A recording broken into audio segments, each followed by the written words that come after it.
பிரியமானவர்களே, இந்த நாள் உங்களை சந்திக்க நான் மிகுந்த மகிழ்ச்சி அடைகிறேன். இந்த நாளில் கர்த்தர் நமக்கு கொடுக்குற வாக்குத்தத்தம் சங்கீதம் 31வது சங்கீதம் 24வது வசனம். Psalms 31 verse 24. கர்த்தருக்கு காத்திருக்கிறவர்களே, நீங்கள் எல்லாரும் திடமனதாக இருங்கள், அவர் உங்கள் இருதயத்தை ஸ்திரப்படுத்துவார். நீங்கள் எல்லாரும் திடமனதாக இருங்க. நான் விசுவாசிக்கிறேன், கர்த்தருக்கு காத்திருக்கலாக இருக்கிறீங்க. கர்த்தர் உங்கள் வாழ்க்கை நன்மை செய்யணும்னு எதிர்பார்த்து கொண்டு இருக்கிறீங்க. சோர்ந்து போயிடாதீங்க, பலனற்று போகாதீங்க, தைரியமாக இருங்க. ஒருவேளை காலங்கள் தள்ளி போடலாம், உங்களுடைய ஜெபங்களுக்கு ஒருவேளை பதில் உடனடியாக கிடைக்காமல் இருக்கலாம். ஆனால் ஒரு காரியம், உங்கள் மனதில் மாத்திரம் சோதனை கொண்டு வராதிங்க. நிச்சயமாகவே உங்கள் மனதை திடப்படுத்துங்க. உண்மையாகவே கர்த்தர் எல்லாவற்றையும் வாய்க்க பண்ணுவார். இதனாலே ரொம்ப வருஷமாக நடக்கலை பிரதர், நான் சோர்ந்து போயிட்டோம், சுகமாகலை, நன்மை நடக்கலை, தேவைகள் சந்திக்கப்படலை. சோர்ந்து போயிடாதீங்க. நீங்கள் கர்த்தருடைய சமூகத்தில் காத்திருக்கிறீங்க, திடம் மனதாக இருங்க.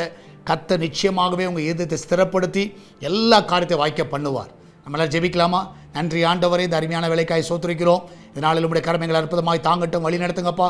வேலைக்கு செல்லுகிற பிள்ளைகள், வீட்டில் இருக்கிற பிள்ளைகள், படிக்கிற பிள்ளைகள், ஆண்டவரே கர்த்தா, வெளிநாட்டில் இருக்கிற பிள்ளைகள், வயதானவர்கள், சிறு பிள்ளைகள், வாலிபர்கள் எல்லாரும் இப்படி கருத்தில் வைக்கிறப்பா. யாரெல்லாம் ஆண்டவரே 2 நாளாக வெயிட் பண்ணிட்டு இருக்கலாம், இந்த காரியம் நடக்கலை, இந்த திருமண காரியங்கள், இந்த கடன் பிரச்சனைகள், இந்த வேலை காரியங்கள், நிறைய தடைகள் அந்த பிள்ளைகள் பல ஆண்டுகளாய் பார்த்து கொண்டிருக்கலாம். வீடு கட்டுகிற காரியங்கள், வீடு கட்டி பாதியில் நிற்கிற காரியங்கள், ஆண்டு நிறைய காரியங்கள், வெளிநாடு செல்ல இருக்கிற தடைகள், விசாக்காக எதிர்பார்த்து கொண்டிருக்கிறார்கள். சோர்ந்து போய் உட்கார்ந்துருக்கலாம். ஆண்டவரே, இந்த நாளில் உம்முடைய பிள்ளைகள் காத்திருக்கிற பிள்ளைகளுக்கு அந்த இருதயத்தை நீங்கள் ஸ்திரப்படுத்துங்க, திடம் மனதாக இருக்கட்டும். ஆண்டவரே, நீர் நிச்சயமாகவே எங்கள் ஜெபங்களுக்கு பதில் கொடுக்கிறவராக இருக்கிறீர். இந்த நாளில் அந்த பிள்ளைகள் எல்லா காரியங்களுக்கத்தாவே காத்திருக்கிற எல்லா காரியங்களுக்கத்தா பதில் கிடைப்பதாக வழிகள் எல்லாம் திறந்து கொடுக்க வேண்டுமா செபிக்கிறேன். ஆண்டவரே, கிச்சன் பகுதியை ஆசீர்வதிங்க. அதில் அப்பத்தி தண்ணீர் எண்ணெயை மாவை நிறைவாய் நடத்துங்கப்பா. அதில் ஒரு குறைவு இருக்கக்கூடாது. அவங்க பிள்ளைகளை பாதுகாத்துக் கொள்ளுங்க. பிரசவத்துக்கு போகிற பிள்ளை நல்ல சுகத்தோடு பிள்ளை பெற்றெடுக்க உதவி செய்யுங்க. ஆண்டவரே கர்த்தாவே, எல்லா கடன் பிரச்சனை விடுதலை கொடுங்க.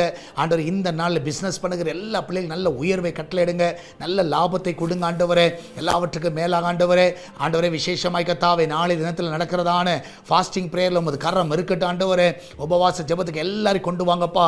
ஆண்டவர், அநேக நாளை தினத்தில் வந்து பங்கு பெற உதவி செய்யுங்க. ஞாயிற்றுக்கிழமை ஆராதனை அநேகரை கொண்டு வாங்க. ஆண்டவர், அநேக புதிய ஆத்துமாக்களை கொண்டு வாங்க, அநேகரை பலப்படுத்துங்க. ஆண்டவரே, நீர் அப்படியே செய்வதற்காக நன்றி செலுத்துகிறேன். மகிமையான காரியங்களை நீ செய்வனமா ஜெபிக்கிறேனப்பா. சால்வேஷன் டிவிக்காக ஜெபிக்கிறோம். தடைப்பட்டிருக்கிற எல்லா இடங்களும் தடைகளை உடைங்க. இதுக்கு விரோதமாக எழும்புகிற ஆயுதங்கள் வாய்க்காத போக செய்யுங்க. ஆண்டவரே, எல்லாவற்றுக்கு மேலாக இந்த ஊழியத்தை பார்க்கிற ஜெபிக்கிற தாங்கிற எல்லாரும் ஆசீர்வதிங்கப்பா. அநேகரை எழுப்ப வேண்டுமா ஜெபிக்கிறேன். இந்த நாளில் கூகுள் பே, ஃபோன்பே, பேச்சு மூலமாக, மணி ஆர்டர் மூலமாக, பேங்க் டிரான்ஸ்ஃபர் மூலமாக நேரடியாக கொடுக்கிற காணிக்கைகளை ஆசீர்வதிங்கப்பா. ஆண்டவரே கர்த்தா, மகிமையான காரியங்களை செய்யுங்க. தொடர்ந்து நாமத்தை மகிமைப்படுத்துங்கப்பா. இயேசுவின் நாமத்தில் ஜெபிக்கிறோம் எங்கள் அன்பின் பரலோக பிதாவே. ஆமேன், ஆமேன். பிரியமானவர்களே, கர்த்தர் உங்க கூட இருக்கிறார். தைரியமாக இருங்க, எதை கொடுத்து கலங்காதீங்க. நாளை தினத்தில் நமக்கு ஃபாஸ்டிங் ப்ரேயர் இருக்கிறது. சரியாக காலை 10 மணிக்கு, மார்னிங் 10 o'clock ஃபாஸ்டிங் ப்ரேயர் இருக்கிறது. அதனால் நாளை தினத்தில் யாரெல்லாம் கலந்து கொள்ள முடியுமோ கண்டிப்பாக உற்சாகமாக வந்து கலந்து கொள்ளுங்கள். அதே போல் சண்டே ஆராதனையிலும் உற்சாகமாக வந்து கலந்து கொள்ளுங்கள். எல்லாரையும் நான் அன்புடன் அழைக்கிறேன்.